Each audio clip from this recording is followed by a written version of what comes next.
اعوذ باللہ من الشیطان الرجیم بسم اللہ الرحمن الرحیم۔ ایک بات تو میری آپ لوگ یا میں یا کوئی بھی ہے، ہم جتنے بھی مسلمان ہیں، کہ ایک بات تو ہمیں پلے باندھ لینی چاہیے کہ ہم کوئی تیاری کریں یا نہ کریں، ہمارا کوئی کام رہتا ہو، کوئی بچے بیانے والے رہتے ہوں، کچھ بھی ہو، لیکن ہم جو وعدہ کر کے آئے ہیں نا، ہم نے اس وعدے پہ اپنے رب کے پاس واپس جانا ہے۔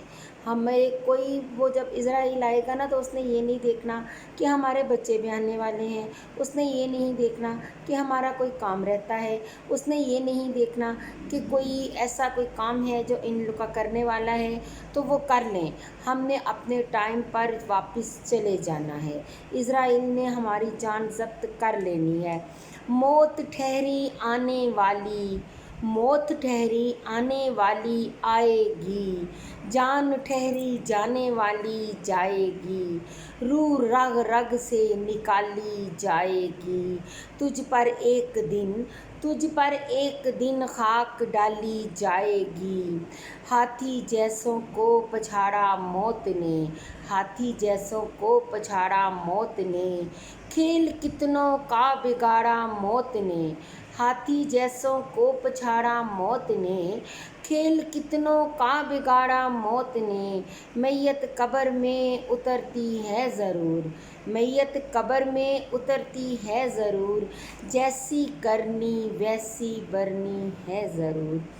ایک دفعہ یہی بات میں آپ لوگوں کے ساتھ شیئر کرتی ہوں کہ ایک بادشاہ تھا، اور وہ بہت ہی نرم اور لطیف سے بستر پہ وہ سویا کرتا تھا۔ اس کا بستر انتہائی نرم ہوتا تھا، اور وہ سننے میں بھی یہی آیا کہ وہ بادشاہ بہت ہی سخت تھا، بہت ظالم بادشاہ تھا وہ۔ ایک دفعہ اس نے اپنی ایک نوکرانی سے کہا کہ میرا بستر جو ہے وہ صاف کر دو۔ نوکرانی جب بستر صاف کرنے گئی تو وہ اتنا نرم سا بستر دیکھ کر اس کا دل چاہا کہ وہ بھی اس بستر پر کچھ دیر کے لیے لیٹ جائے۔ وہ لیٹ گئی تو اس کو اس نرم گرم بستر پر نیند آ گئی۔ وہ اتنا سوئی کہ اس کو یہ بھی ہوش نہ رہا کہ بادشاہ آ گیا۔ جب وہ بادشاہ آیا تو ان بادشاہ کو اپنی ذلت، اپنی ایک اہانت فیل ہوئی کہ میرے بستر پر میری کنیز، میری لونڈی لیٹی ہے۔ اس نے اپنی دوسری لونڈیوں کو حکم دیا کہ اس کو نیچے اتارو۔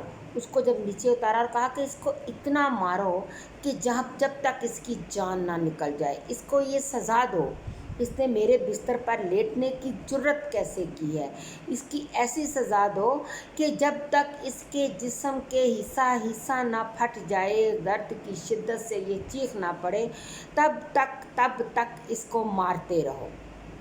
بادشاہ کے حکم کی تعمیل ہوئی، اس کو پکڑ لیا گیا، اس کو پکڑا اور اس پر کوڑے برسائے جانے لگے۔ دیکھنے والوں نے دیکھا کہ جب اس پر کوڑا پڑتا تو وہ رونے کی بجائے ہنس پڑتی، جب اس پر کوڑا پڑتا تو وہ رونے کی بجائے ہنس پڑتی۔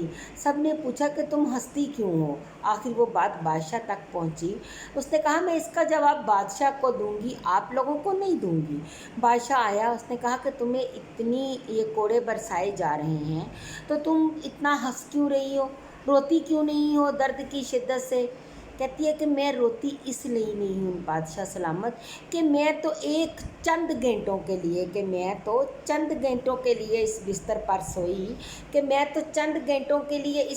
پر سوئی، تو میرا یہ حال ہے کہ مجھے مارا جا رہا ہے، میرے جسم کو کوڑوں کے ساتھ روندا جا رہا ہے، اور آپ تو ساری زندگی اس بستر پر لیٹے ہو، آپ کا کیا حال بنے گا؟